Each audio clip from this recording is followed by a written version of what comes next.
And I'm David Pellman, and it's my absolute pleasure to introduce Ben Cravat today for the Tuesday Oncology Seminar Series. Ben is currently a professor and the Galula Chair of Chemical Biology in the Department of Chemistry at the Scripps Research Institute in La Jolla. Ben is going to talk to us today about the really field-changing work that his laboratory has done to modify proteomics so that we can see the activity of proteins within cells. And in doing so, he's going to present some really exciting unpublished work about how to expand the druggable proteome. Ben was a summa cum laude graduate of Stanford University in biological sciences and history. And then he went on to do a PhD with Richard Lerner at Scripps. And after his PhD, he raced right from PhD directly to assistant professor, and he's been at Scripps ever since and rose through the ranks to full professor as he is now. I have Ben's CV in front of me, and it would take me far too long to list the connections to biopharmaceutical companies or the many honors that he's received, but I'll just mention that he's a member of the National Academy of Sciences, member of the American Academy of Arts and Sciences, and a member of the National Academy of Medicine. In addition to that, I did notice that he also received an award in college for his athletic prowess. He's apparently was a star track and field star in his youth, and apparently remains so now. So we're looking forward to Ben taking us on a little race now through the world of activity-based proteomics. Thanks, Ben. Thanks, David, for that kind introduction. Really pleased to be with you today virtually, and as David said, share with you some of our... I'm sorry, Ben. I need to interrupt and just remind people, okay. Please ask questions at the end, but ask them please in the question and answer, not the chat. Thank you. Sorry for the interruption. No problem. Yeah, as David mentioned, I'll share with you some of our lab's recent work, and mostly still unpublished, on using chemical proteomic methods to try to expand the druggable proteome and try to showcase for you, I think, both the opportunities and challenges that we face when we try to find new functional pockets in the proteome that can be targeted by small molecules. Hopefully convince you at the end that the opportunities far outweigh the challenges, but be open about both. Just initially, as David mentioned, I am involved with several companies and advisorial roles or founding roles, and here's my current conflicts or disclosures. So I'm going to spend the first few minutes just briefly introducing you to the technology of activity-based protein profiling. This will be an introduction that will show you the technology and also provide you with a little bit of background. And I think you'll agree when you see the work, which it largely falls within what I would consider traditionally druggable space. So this technology originated with efforts to understand large enzyme families, interrogating their active sites and expanding our understanding of orphan members, their functions, and their ability to be targeted by small molecules. But we're going to then pivot very quickly thereafter into extending those concepts into a broader exploration of the proteome, trying to understand its ligandability or small molecule interactions on a global scale. And I'll tell you a few stories in that area that I hope will convince you that there's a large number of proteins in our proteomes that can be targeted in rather fascinating ways by small molecules. And it's one method by which to discover those is through using these sorts of chemical proteomic technologies. So activity-based protein profiling is a rather simple approach in concept. The goal is to create chemical probes that can enter into native biological settings and interact with and ultimately react with a large number of proteins. Those proteins would typically share mechanistic features or structural features in common, which would allow them to converge on interacting with and modifying proteins. We want the probes to adhere to a few criteria. We want them to find their protein targets in pretty much any biological setting of interest. So a living cell, a tumor biopsy, an animal model. We don't want to have to sacrifice interesting biological questions for deficiencies in probe performance. Two, we hypothesize, and it's largely been proven to be correct, that if these probes can interrogate, for example, the active sites of enzymes, they can provide a readout of the functional state of those proteins in the myriad of ways that cells may regulate that functional state. As we get to the second part of the talk, where we're moving outside of the active sites of enzymes, I think it's an open question how much these methods are also reporting on dynamic activity changes, but I think I'll be able to convince you in the end that in many cases they may very well be, even for non-enzymatic proteins. And of course, it's not just enough that these probes would react with protein targets. Ideally, you'd like to be able to visualize, enrich, and identify those proteins, and that's what that red ball on the slide is there to achieve. A reporter tag. We don't use anything too innovative on the reporter tag front. You'll see the typical fluorophores, biotins, and say latent affinity handles like alkynes showing up throughout the talk. Now, an important application of activity profiling that I want to introduce now, because it'll feature throughout the lecture, is the utilization of this approach to discover small molecule ligands for proteins. And this is what we often refer to as a competitive activity profiling experiment, where you're treating a cell or a biological system with a small molecule library. And if one or more of those small molecules happens to bind a protein of interest that also cross-reacts with an activity probe, they will compete for that interaction. And the small molecule, if potent enough, can displace the activity probe. And you can read that out in a variety of settings. If your probe is, say, tagged with a fluorophore, you lose the signal on a gel. If it's tagged with a biotin, you lose the ability to affinity enrich and identify that protein. And this competitive activity profiling approach has proven rather versatile over the years for ligand and even candidate drug discovery for a few reasons. One, it allows you to perform, in some cases I'll show you later, integrated target and ligand discovery directly in native biological systems. So virtually all the medicinal chemistry that goes on in our lab to optimize ligands and advanced chemical probes just uses native sources for the proteins, not requiring us to recombinantly express and purify those proteins.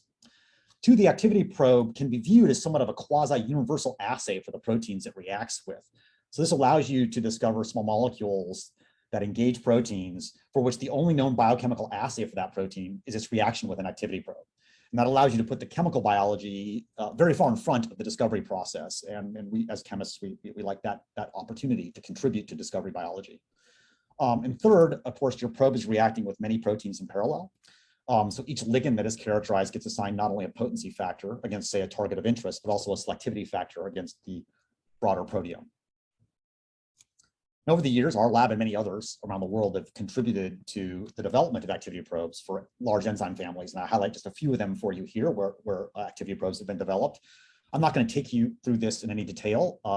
Just wanted to briefly mention that some of the more advanced inhibitors that have been discovered by activity profiling are actually now in clinical development. And our lab had the opportunity to contribute to two of these involved in inhibiting enzymes that regulate endogenous cannabinoid signaling in your nervous system. So these are lipids that signal through the cannabinoid receptor, the G protein coupler receptor that recognizes tetrahydrocannabinol, or THC, the psychoactive component of marijuana. And the hypothesis behind these efforts was that if you can raise endogenous cannabinoid signaling, you can produce a beneficial subset of the behavioral effects you see with exogenous agonists. And both these compounds operate by selectively and covalently modifying the active site serine of a hydrolytic enzyme.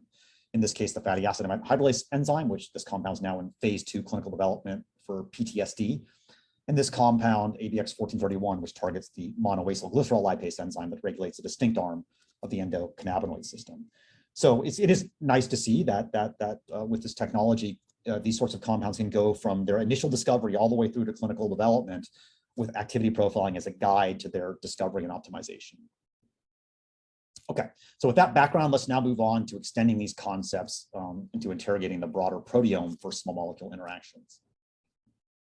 So if you were to take a step back and ask the question, why has our lab and companies like Pfizer and Abide, who developed the MAG lipase inhibitor that I introduced a moment ago, been so successful at creating high quality chemical probes and drug candidates that target serine hydrolases through covalent chemistry? The answer is we cheat.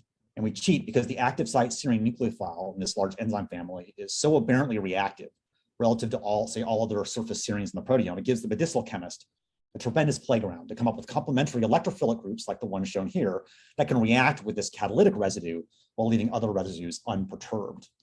And when one thinks about extending the concepts of covalent chemistry beyond the active site of an enzyme to the broader proteome, you're faced with a different opportunity and maybe a challenge. So arguably the most nucleophilic residue in our proteomes is cysteine. But if you look at an active site cysteine versus all other surface cysteines, maybe the most nucleophilic cysteine in our proteomes is only 1 or 2 orders of magnitude more reactive than all other cysteines. So that means if one wants to come up with selective ligands to target an individual cysteine, you're going to have to probably rely a bit more on the recognition component of your small molecules versus the reactivity component. And I'm going to return to that principle in the second part of the talk about how we've learned over the years in our lab to better balance reactivity and recognition for cysteine-directed covalent ligands. But of course, this challenge is also an opportunity because it means that in principle, any cysteine in our proteome, if it happens to reside in proximity to a small molecule binding pocket, could be targeted by covalent chemistry, right? That residue is intrinsically nucleophilic enough.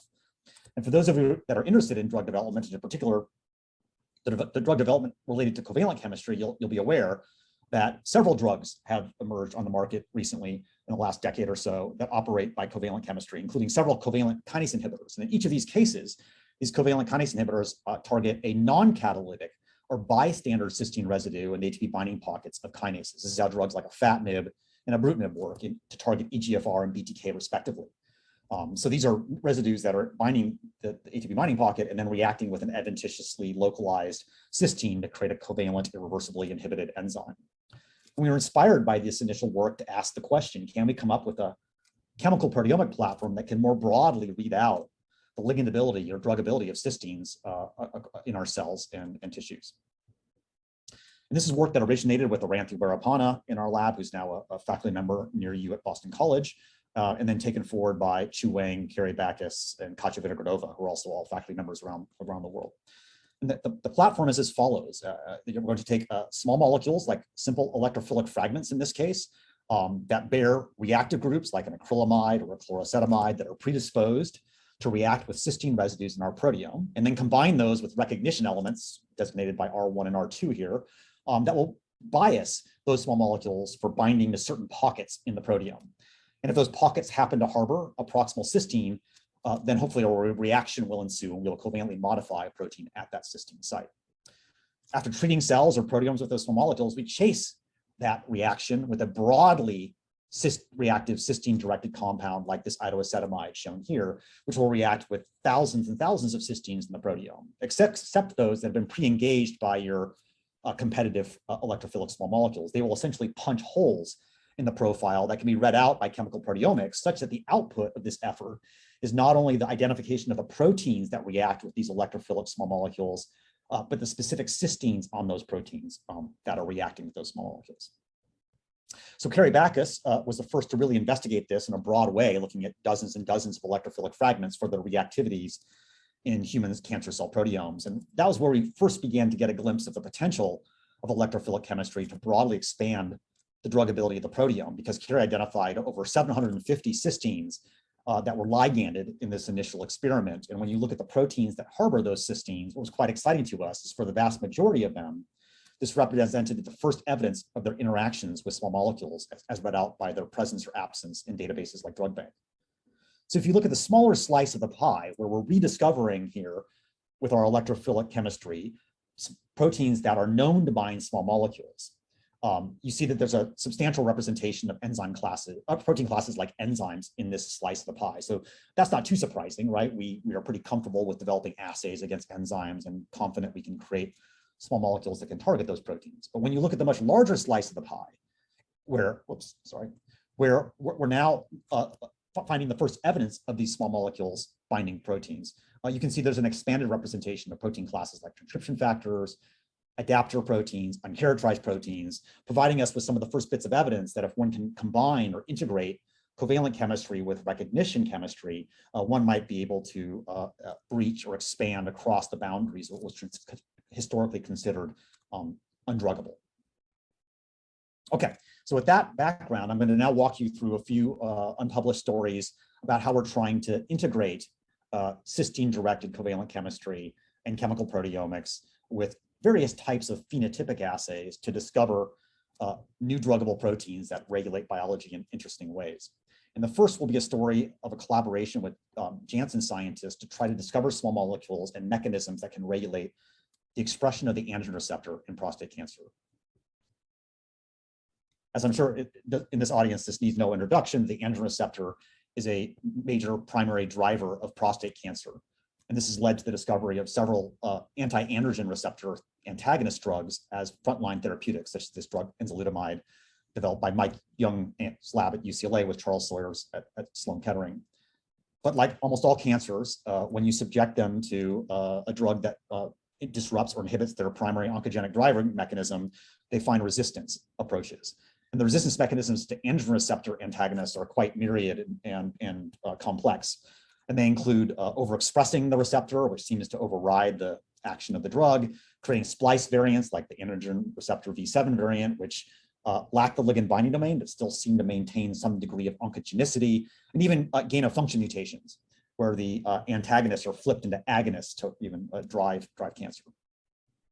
This has led Janssen and other companies to try to come up with alternative ways to regulate the androgen receptor in prostate cancer. And so what the Janssen scientists, Sung-Ju Koo and Kei Yan in particular, did was develop a pretty intricate high-throughput screening assay to look at the transcript levels for the androgen receptor and its major splice variants in the 22RV1 prostate cancer model in a high-throughput way, so that within a few hours we could evaluate how compounds are affecting these transcripts. And so we took our electrophilic compound library and asked the question, do any of these compounds suppress the mRNAs for the androgen receptor and its major splice variant V7 in prostate cancer cells within about a 6-hour time frame?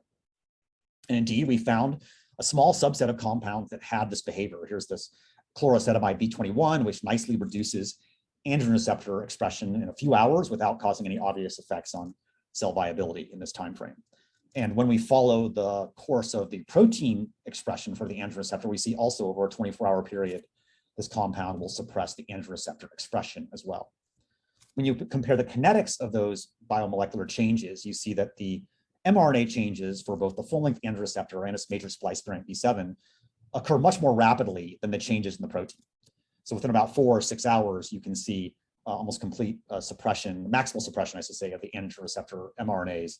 The protein trails that. So we interpreted these data to indicate that however these compounds are operating, they're doing so at the level of decreasing the androgen receptor mRNA, and then the protein changes occur indirectly as a consequence of that. As we began to explore the mechanism through discovering the targets of these compounds, we got pretty lucky in that we observed that the structure-activity relationship around this initial hit compound was exquisite. Very modest changes to the structure could either improve its activity or completely eliminate its activity. And the single stereocenter in the molecule proved to be essential for its activity as well, such that the 10R enantiomer was active, the 10S enantiomer inactive. And why I say we got lucky is because these features allow us to create a panel of active compounds and structurally related inactive control compounds to go looking for the relevant targets responsible for suppressing androgen receptor expression. And this is work by Stefan Kathman and Garrett Lindsay in our lab, an outstanding postdoc and student, where now they're going to deploy this iodoacetamide-based cysteine reactivity platform to try to discover cysteines and the proteins that harbor those cysteines that react with these active compounds, but not their inactive controls. If you present the results of that data set in a heat map format, this is what it will look like. This platform has gotten pretty deep in its ability to cover the proteome. We can now routinely inventory up to 20,000 cysteines and over 5,000 proteins in a given cell biological system. And most of this heat map is white because most of these cysteines don't cross-react with these chloroacetamide compounds at the concentrations we're testing them at. This little slice of the heat map up here that's blue, those are the cysteines that are cross-reacting. So if we focus on those, what we're really interested in are cysteines that cross-react with all the active compounds that suppress the androgen receptor and none of the inactive compounds. You see most of these cysteines cross-react with both, so they're not of interest to us as candidate targets. But one cysteine jumped out at us as being targeted by all the active compounds and satisfying that criteria while not engaging any of the inactives. And that was cysteine 145 in the protein NONO. So what is NONO? NONO is an RNA binding protein that is a member of a 3-protein clan of sequence-related proteins that all form hetero and homo oligomers with one another. The other sister proteins are PSPC1 and SFPQ. And despite sharing considerable sequence homology with one another, interestingly, C145, the site of action, or the putative site of action, I should say at this stage, of our electrophilic compounds is found in NO-NO and not its sister protein. So those compounds should not cross-react with PSPC1 or SFPQ, and that'll be important as we go forward to describe the mechanism. What's also interesting is that cysteine 145 is located right at the interface of the two major predicted RNA binding domains of NO-NO, nestled in sort of a putative pocket at that interface. So what do NO-NO, PSPC1, and SFPQ do? Well, they've been implicated in virtually all steps of transcription and mRNA maturation, splicing, and transport.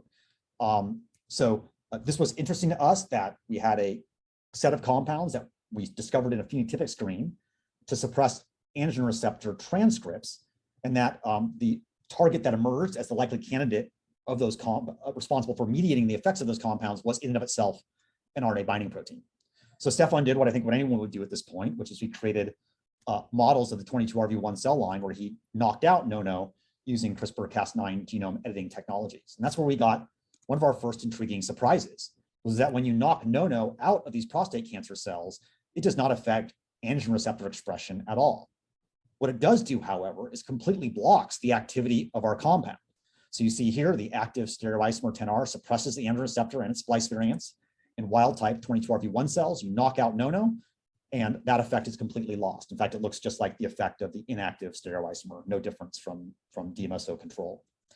So this data suggests to us that these compounds were acting in a NO-NO dependent manner, but in a way that was not mimicked by knocking NO-NO out genetically from the cells.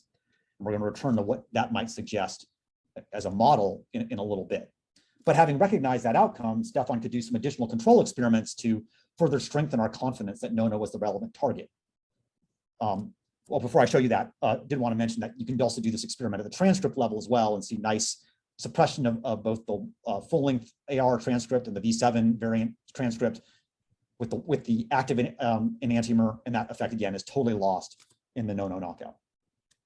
So with this system in place, Stefan then went forward and reintroduced wild-type NO-NO into the NO-NO knockout cells, and that indeed does restore the compound's ability to suppress the androgen receptor. If you then reintroduce a cysteine 145 serine mutant, which should no longer react with our compounds are inactive. They are no longer able to suppress the androgen receptor in that setting. So I think these data are pretty convincing that these compounds are acting through NO-NO in a way that depends on cysteine 145, the site of action that we had mapped by chemical proteomics as reacting with the 10R compound.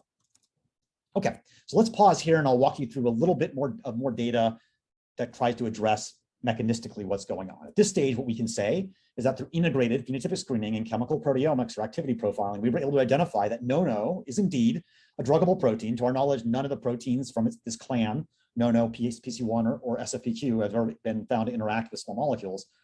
And that by drugging cysteine 145 covalently in NO-NO, we're able to regulate androgen receptor expression in prostate cancer cells. One of the first questions we wanted to ask is, how specific is this for the androgen receptor? Or more interestingly, how broadly are the NO-NO ligands affecting the transcriptome? So Stefan and Garrett took on this question using RNA-seq technologies, and indeed identified a discrete set of transcripts, including androgen receptor, that are all downregulated or decreased in abundance in cells treated with the active stereoisomer relative to the inactive control. And what's interesting about this graph is that's the comparison we're making on the x-axis. On the y-axis, we're actually comparing the active enantiomers effects in wild-type cells and NO-NO knockout cells. And you can see the correlation is almost perfect. What that means is that every stereoselective change in RNA expression that we're seeing caused by this ligand occurs in a NO-NO dependent manner. So it means that virtually all of these changes are depending on the presence of NO-NO in the cells for their effects on the transcriptome. You can see that quite nicely with the androgen receptor, right? If you just look at a bar graph format, the active enantiomer suppresses the androgen receptor, the inactive enantiomer has no effect. NO-NO knockout alone has no effect, but completely blocks the active enantiomer's ability to suppress the androgen receptor. So what is the mechanism that's going on here? How are these compounds acting through NO-NO to cause these changes in the transcriptome? I don't want to pretend to you that we have it fully worked out, but I hope I can convince you through the next few slides that we're getting quite a bit of knowledge here that are beginning to frame at least a working model. One of the changes that Stefan noted in NONO when he treats with the active ligands is that those ligands cause a clustering of NONO in the nucleus. So I don't know whether you want to call these condensates, speckles, aggregates. There's a lot of different terms for these, but the active ligands are apparently causing NONO to assemble into higher order states in the nucleus of cells. The inactive ligands have no such effect. So that is, again, I think, consistent with the idea these compounds are inducing NONO to enter a state that then imparts these types of changes in the transcriptome. And these hubs, if you will, are thought to be associations of proteins like NONO with RNAs.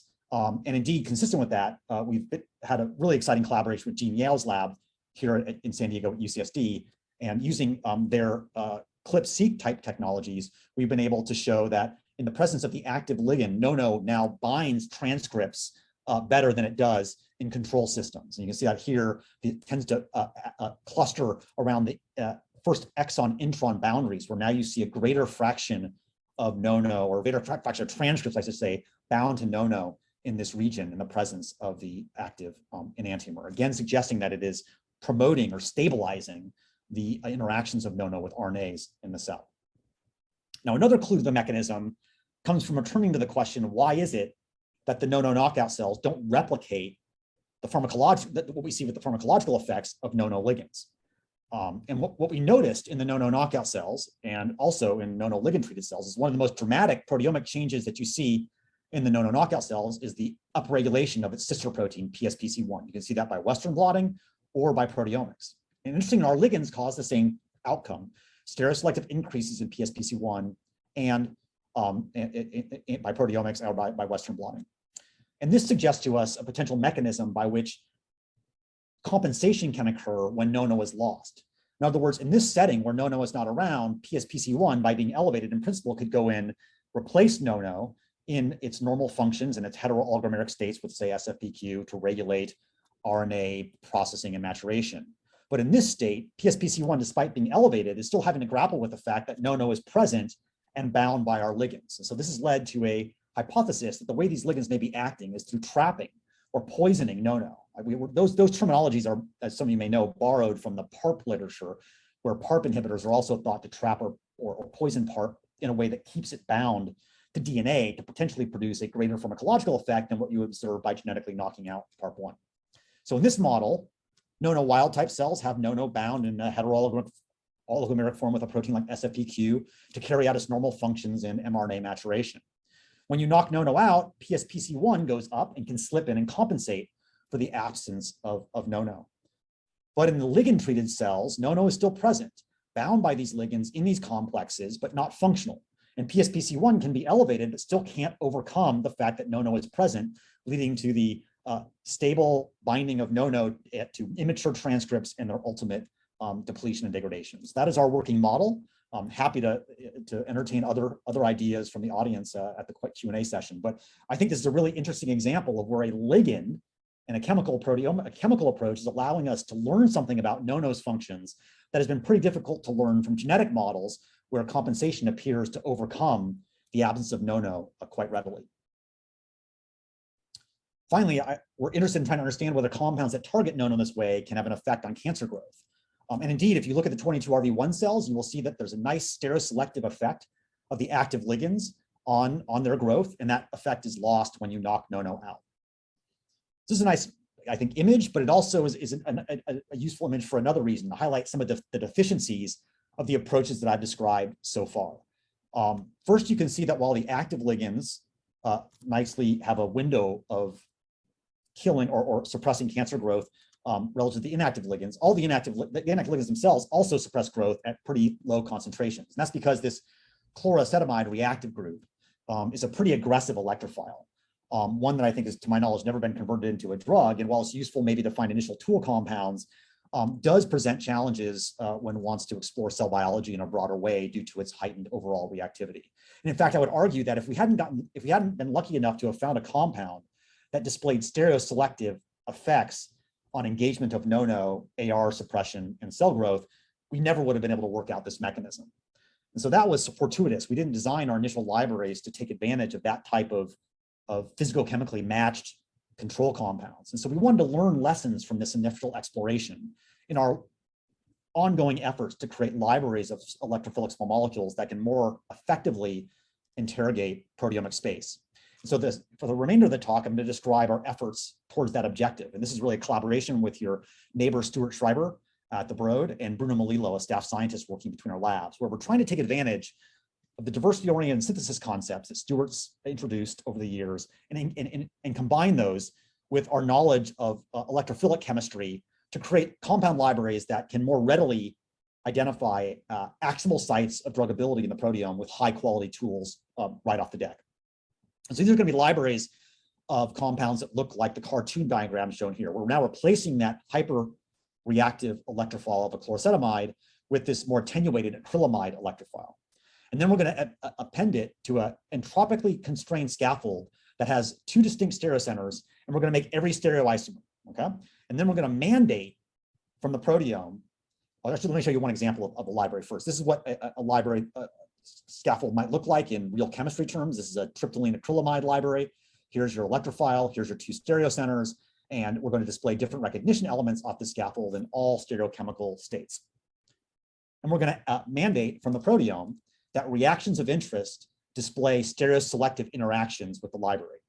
And by doing so, it affords a few benefits. One, every hit compound immediately comes with a built-in control compound. So in other words, if this stereoisomer reacts and its enantiomer doesn't, we have a physicochemically matched compound to explore cell biology that should be a match in its overall reactivity and interactions, except for those interactions that are stereospecific. Two, we believe that by discovering stereoselective interactions with these small molecules in a chemical proteomic experiment, that may very well be the best initial evidence of an actionable druggable pocket. And I think based on the data we've generated so far, I feel pretty confident in saying that now, that if I was going to hang my hat on one feature of a ligand discovery event in a proteome as evidence of actionability to create a more advanced chemical probe or maybe a drug one day, stereoselective reactivity would be it. Third, what's I think very gratifying is so far we have not seen that by applying those stipulations, we are biasing the reactivity of these compounds towards classically druggable proteins. In fact, if you look at the sites in the proteome that we've discovered that show stereoselective reactivity with this type of tryptylene acrylamide library, those cysteines are found on a whole variety of proteins, right? Proteins from all types of structural and functional classes. DNA and RNA binding proteins, adapter proteins, even in cases like enzymes, like this kinase IKB-KB, where a stereoselectively liganded cysteine was discovered, when you look at the structure, that cysteine is nowhere near the active site of the kinase. It's actually in a putative protein-protein interaction site. So I think this is very encouraging from the perspective of imagining ways to create covalent chemistry methods that can expand druggable space. But I should pause and admit that at this state, this is a purely binding-driven assay. I have no idea at this point whether any of these liganing events produce functional effects on their protein targets. In the case of NONO that I described to you earlier, it was really a cell phenotype-driven approach that led us to discover a ligandable cysteine that produced a functional effect on the transcriptome.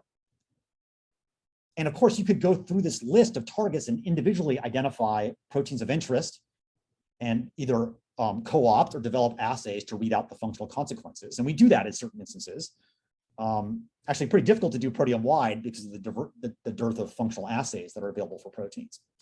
So we want to try to think about ways that we might be able to use a proteomic approach to globally look at the functional effects of these stereoisomeric acrylamides in cells. And of course, proteins do share across different structure and functional classes common features.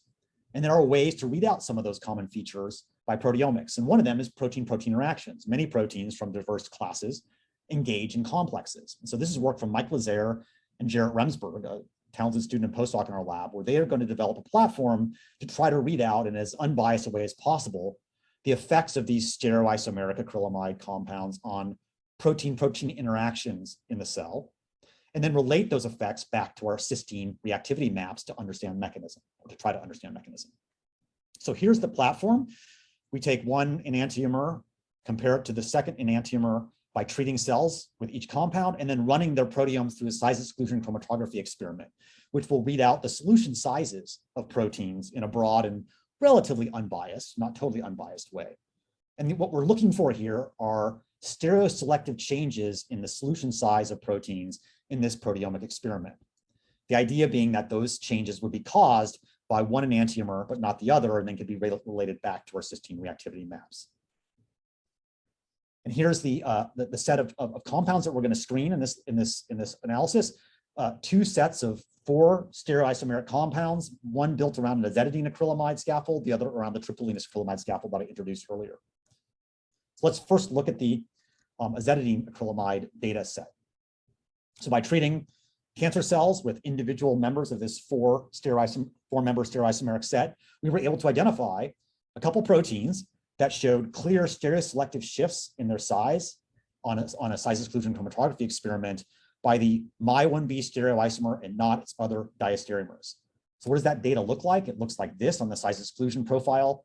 You can see that both proteins shift from a higher molecular weight fraction to a lower molecular weight fraction in a stereoselective manner when cells are treated with the My1b compound. So what are PSME1 and PSME2?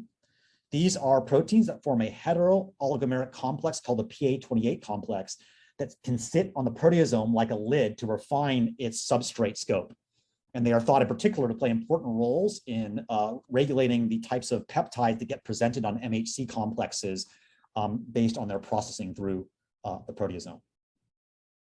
Interestingly, if you return to our cysteine reactivity maps, you can see that My1b, the compound of this stereoisomeric set that causes those size changes in PSME1 and PSME2, also stereoselectively engages acetylcysteine on PSME1, cysteine 22.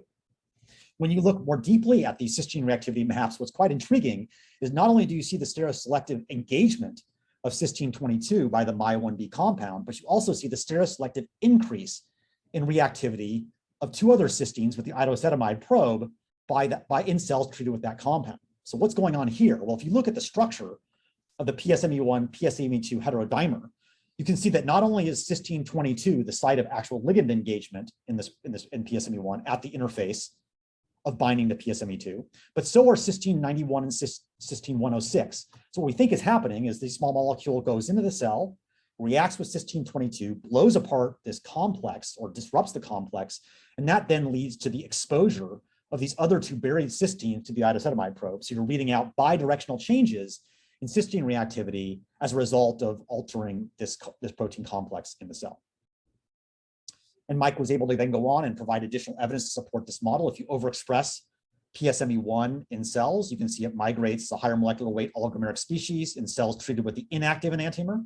But in cells treated with the active enantiomer, it shifts to the lower molecular weight form that I showed you previously by size exclusion chromatography. This is just a Western blot readout. And when you mutate C22 to alanine, there's no effect of the compound anymore. So this suggests or supports that that the effect is through that liganded cysteine. We then generated alkynylated analogs of our hit compounds and confirmed stereoselective reactivity with PSME1 at cysteine 22. So the reactivity is lost when you mutate that cysteine. This provided a convenient competitive activity profiling assay to develop more advanced compounds like this butynomide shown here, which is a low micromolar to submicromolar engager of PSME1 in proteomes and cells.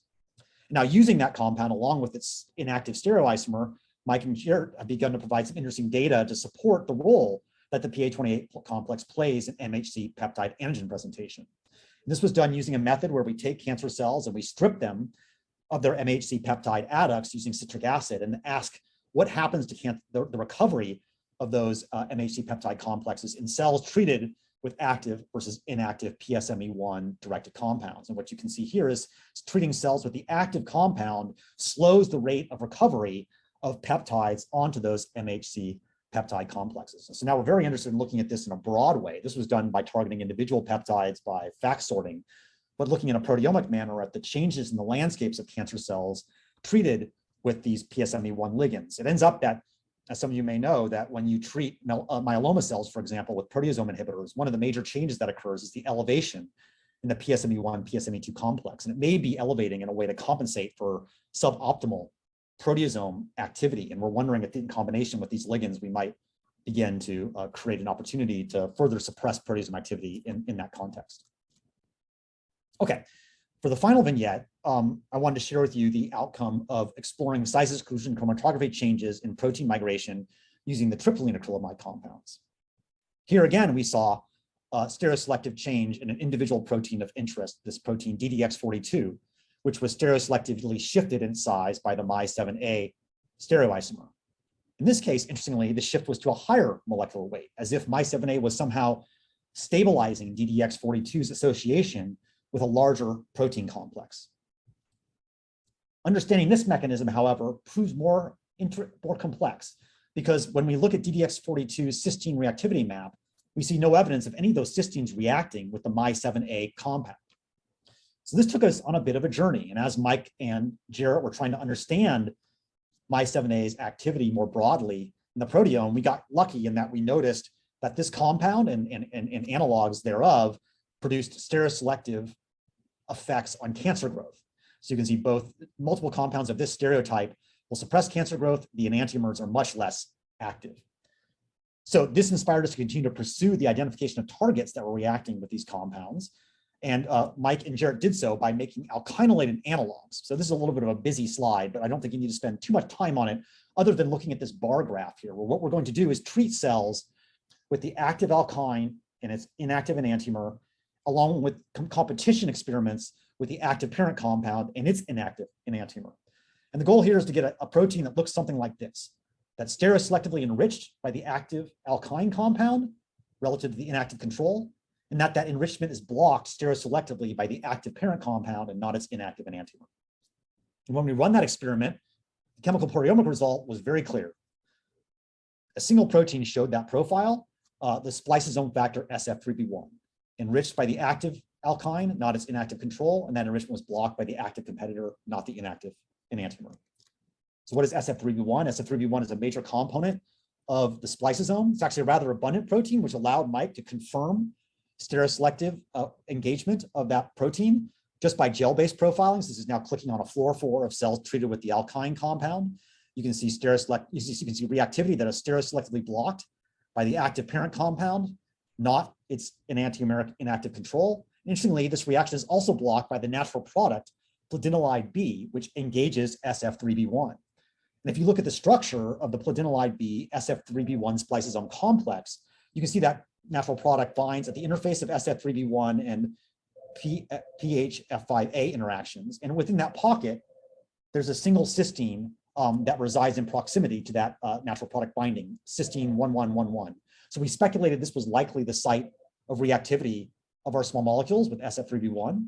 And indeed, with Vividion using targeted proteomics, we were able to confirm that outcome, that the stereoselective compounds that suppress cancer growth engage SF3B1 site specifically and stereoselectively. So none of the other cysteines in SF3B1 are affected by this compound. And we went on to show with Omar Abdel Wahab's lab at Sloan Kettering that these compounds act like spliceosome modulators. You can see quite nicely that, like platelinolide B, these tryptylene acrylamides will block or alter the transcriptome in a way that's consistent with splicing modulation. And you can follow clear evidence examples of intron retention and exon skipping with these compounds, and that occurs in a totally selective manner. So we can conclude that these compounds do indeed act as, to our knowledge, the first non-natural product-based small molecule inhibitors, or modulators, I should say, of the spliceosome. But what the heck does any of this have to do with DDX42, the original shift in the size exclusion chromatography experiment that led us to go down this path of trying to work out the mechanism of action of Mi7A and its corresponding tryptylene acrylamide analogs? Well, it ends up that DDX42 is a contextualized member of the spliceosome, and that when you pull down SF3B1 from cells treated with our active stereoisomers versus the inactive enantiomeric control, you see that there's more DDX42 bound to SF3B1 in cells treated with the SF3B1 ligands. So this provides a satisfying explanation for the size exclusion chromatography shifts that I showed you earlier. When we treat cells with these SF3B1 ligands, somehow that's stabilizing a proteoform or complexation state of SF3B1 that involves greater DDX42 interactions, as well as the alteration in the interactions of a variety of other subunits as well. So I think this is an interesting example where, using sort of function first size exclusion chromatography experiment, we were able to deduce an indirect effect of these ligands on the spliceosome complexation state, acting in this case through SF3B1 to shift DDX42 size. Okay, just to wrap up in the last couple minutes, I I hope I've convinced you that these sorts of function-first proteomic assays, as the one I explained for mapping changes in protein complexation state, can be a useful way to sift through a whole variety of electrophilic small molecule protein interactions to identify those that, in this case, stereoselectively and site-specifically perturb protein complexes. You know, one could imagine a variety of other function-first proteomic assays that could be combined with these reactivity maps, including, for example, changes in protein expression, modification state, localization, and we are beginning to explore those to help us again try to understand the mechanisms and manners by which these electrophilic small molecule protein interactions might affect function. I also think it's worth taking a step back and saying, why were we successful at identifying two pretty interesting small molecule protein interactions that altered protein complexation states in cells from an 8-compound test set, right? Only 8 compounds were assayed in this analysis. Well, one obvious reason is we're doing proteome-wide screening, right? So if these 8 compounds react stereoselectively in aggregate with, say, 100 or 200 sites, we can use the size exclusion chromatography experiment to sift through the subset of those that are producing functional effects on protein complexation state. But I actually think it's more than that. I really believe that the library design principles that led to creating these entropically constrained, densely functionalized cores upon which we create stereochemically defined acrylamide libraries, those are, in my view, in large part based on their sp3 rich character, enriched in compounds that can engage difficult to drug sites, like those that might be at the interface of protein-protein interactions. And I think in some ways it's interesting, you know, Stewart proposed the diversity-oriented synthesis approach as a fashioned in a way that resembled how natural products bind proteins, inspired, so to speak, by how natural products act. And in one of the cases I showed you today, we discovered covalent ligands that happen to bind a pocket that the only known ligands that bind that pocket are themselves natural products. I think reinforcing or in a satisfying way, supporting Stewart's hypothesis. And finally, of course, we'd like to consider whether these principles of diversity-oriented synthesis can be combined with non-covalent chemistry to discover ligands for difficult to drug sites on proteins. And now we're doing so using photoreactive chemistry to allow us to trap reversible small molecule binding events in the proteome, running them through the gamut of assays I've introduced to you today. Okay, so it just leaves me to thank a really outstanding group of lab members and collaborators with whom I've had the privilege to work over the years. The no-no androgen receptor story, the story of ligands that were discovered to regulate androgen receptor expression through finding the no-no RNA binding protein, was really driven by Stefan Kaufman and Garrett Lindsay in our lab, along with Sungju Koo, Brahma Ghosh, Kaon, and others at Janssen. And I also wanted to mention Charlene Her and Jean Yao at UCSD, who've been great in helping us understand the mechanism using some of their advanced small RNA protein binding assays. The function-first proteomic works I described, looking at the effects of these stereoisomeric acrylamides on protein complexation state, was developed by Mike Lazare and Jarrett Remsburg in our lab. Simon Hogg and Omar Abdel-Wahab have helped us a lot in understanding the spliceosome effects. And then scientists like Gabe Simon and Landon Whitby at Vivian helping us work out sites of labeling. And then finally, with the stereoisomeric electrophile library, that's really been an outstanding collaboration with Stuart Schreiber's lab and these members of our group, trying to push the boundaries of drugability through learnings and iterations of chemical library design and chemical proteomic screening. These groups support our work. And again, thank you, David, for the opportunity to e-visit Dana-Farber today and share with you some of our work. And I'd be happy to try to answer any questions you might have. Okay, that's wonderful. Let's give Ben a thunderous round of virtual applause. Okay, so I have a question, but I'll defer first to our online questioners. So John K. says, thanks for a great talk, Professor Kravat. I may have missed it, but does the active 10R compound bind to the apo no-no or to the no-no RNA complex? Good question. Yeah, I didn't answer that question because we don't know yet. That's an excellent question. We can recombinantly express no-no in cells and see stereoselective labeling, but that doesn't really answer your question, right? Because we don't know if it's bound in RNA in that context as well. We do have purified protein now, and my sense is that we can tease out a stereoselective interaction, but it's not as robust as it is in the cell. So I think you may be onto something. They may very well be that those ligands require an RNA component of the interactome, if you will, almost serving like a glue to the RNAs. And I think that's something that we're interested in exploring further, because as I was talking with David a bit about before we started the lecture, I think that's a really cool chemical biology story. But I think from a translational perspective, those ligands are going to have to be converted into some form that has a more restricted impact on the transcriptome, I think, to be useful for cancer therapeutics. And if the RNA is part of the recognition element, I think that gives us hope we might be able to do that, right? We might be able to, in the same way that, IMiDs have been refined to direct cereblon to subsets of proteins through chemistry, one might imagine that ligands that bind that no-no pocket may be able to be directed to subsets of RNA regulation in a similar manner.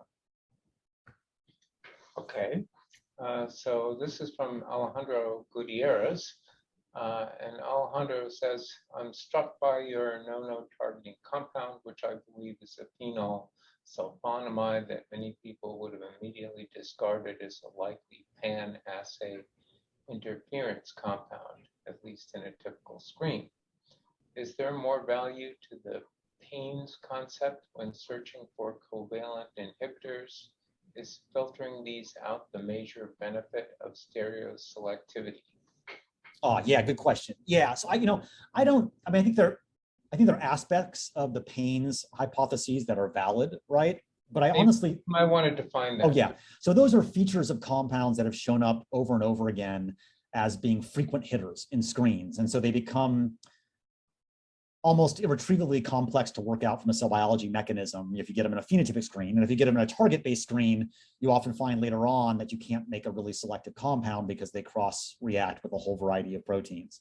And I think Alejandro's question is a good one. I think in the absence of having covalent chemistry, right, to drive our understanding of the mechanism, as well as stereoselective effects on the cell biological readouts, I think we would have been more likely to abandon those compounds. So in reality, we don't honestly do any screening anymore that doesn't involve stereochemically defined libraries. And that doesn't mean you can't find great compounds from libraries that are not stereochemically defined. It's just for the reason that Alejandro brought up, that there's too many opportunities that we've experienced in the past where the compounds that come from that type of library become difficult to advance and follow up on. While when we discover stereoselective reactivity events, we're almost always at a much more advantaged position. So when I show you those ligandability maps, I'm focusing you on the stereoselective liganding events. There's a whole variety of liganding events in there that are not stereoselective. And I'm not saying those aren't interesting. I'm just saying that we don't know at this point whether they're interesting.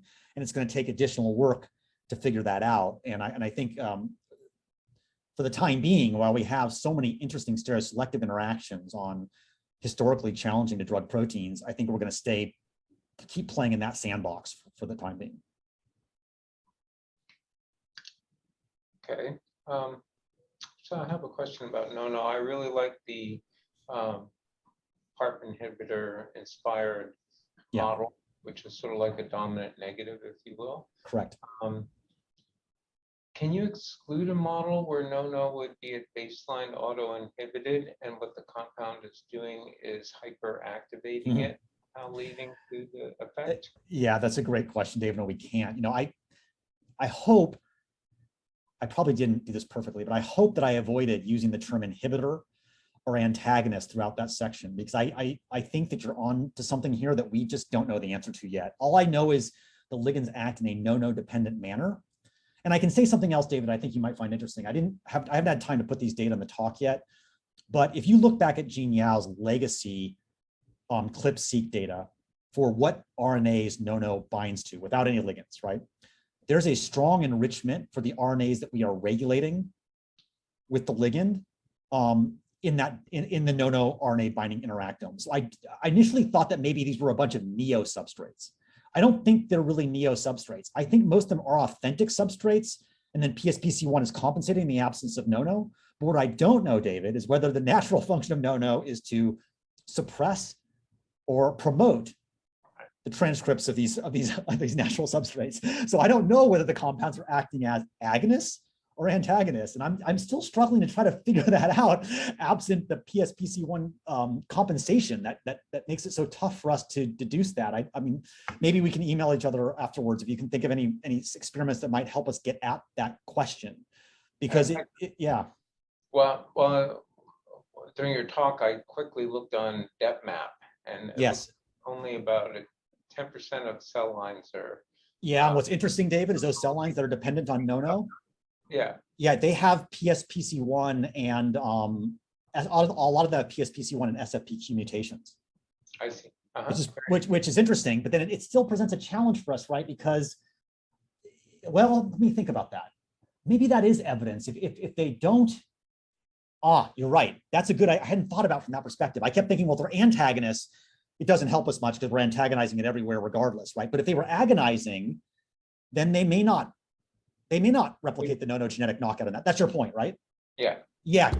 That's a great idea, David. We're in the process of testing that anyways, but I hadn't thought about it through the lens of agonism versus antagonism. You're totally right that if the ligands were actually agonizing no, they should not cause that type of dependency effect in that cell model. So we'll test that. It's a great suggestion.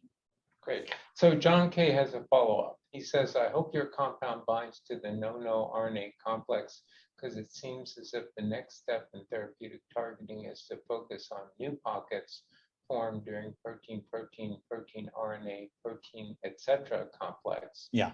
A way to expand the druggable proteome. John, I could not agree more. Like yeah. the Risdiplam, for example, that won't target the apoprotein or RNA, but needs the RNA protein complex. Could not agree more. I think that, I don't teach much anymore, but but one lecture I do teach in class is about, the druggability of the proteome. And John, I try to give at the end a sort of futuristic view of where I see chemical biology, pharmacology, and drug discovery going in 10 years. And I believe that in 10 years, if not sooner, it'll be exactly as you described. We won't be talking about drugs that hit, protein 1 or protein 2 selectively. We'll be talking about drugs that engage proteoform 1 of protein 1 or proteoform 2 of protein 2 selectively. And that proteoform may be a phosphorylated state, or maybe a state that's involved in a protein RNA binding event, or maybe a state that's involved in a protein-protein interaction. But I think this is absolutely, as you wrote, a way to expand the druggable proteome and a way to potentially expand the therapeutic index of our drugs. So we're not engaging a protein of interest in every form, but maybe only in a pathogenic form that it engages in a specific disease state. So definitely a strong area of interest of ours. And part of the reasons that we're trying to understand how our ligands affect functional outcomes like protein complexation and RNA binding. Okay, I think that's it for the questions. That was absolutely spectacular. And let's thank Ben one more time. Thanks, David. Thanks, everyone. Take care. Thank you. All right.